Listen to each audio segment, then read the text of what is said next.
अस्सलाम वालेकुम नाजरीन, मैं हूँ नीलम नवाब। आप देख रहे हैं PKN न्यूज़।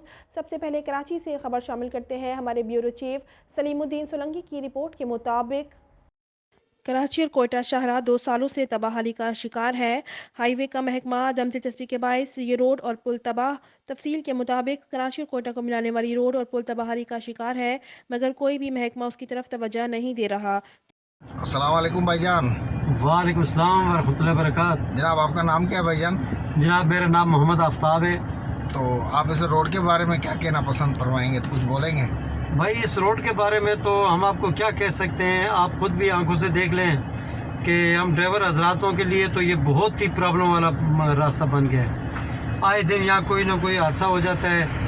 ये आज से तकरीबन 1.5 साल पहले एक मीडिया वाला यहाँ आया था, तो वो पुल के नीचे आया, किसी और काम के लिए आया होगा, लेकिन उसने जब पुल की खस्ता हालत देखी है तो उसने फिर वीडियो चढ़ाई भी है। तो किसी हुकूमत ने कोई इस पर एक्शन नहीं लिया।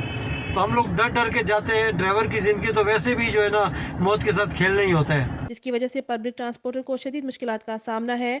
गरीब आवाम इसी ट्रांसपोर्ट पर सफ़र करती है।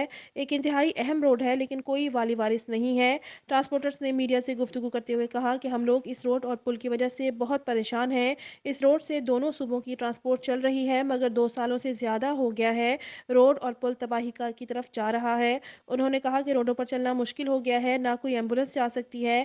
पुल तकरीबन 700 मीटर तक गिर गया है। हुकूमती अमला मज़े की नींद सो रहा है। गरीब आवाम बिल्कुल परेशान, मुसीबतों में बेकाबू हो गई है। आवाम ने हुकूमत से मुतालबा किया है कि इस पुल और रोड को जल्द से जल्द मुकम्मल किया जाए। ये रोड सिंध और बलूचिस्तान के लिए बाइसे ज़र मुबादला कमाने में अहम शाहराह है, और इसकी तरफ तवज्जो दी जाए तो हम दोनों सूबों की आवाम पे एहसान होगा।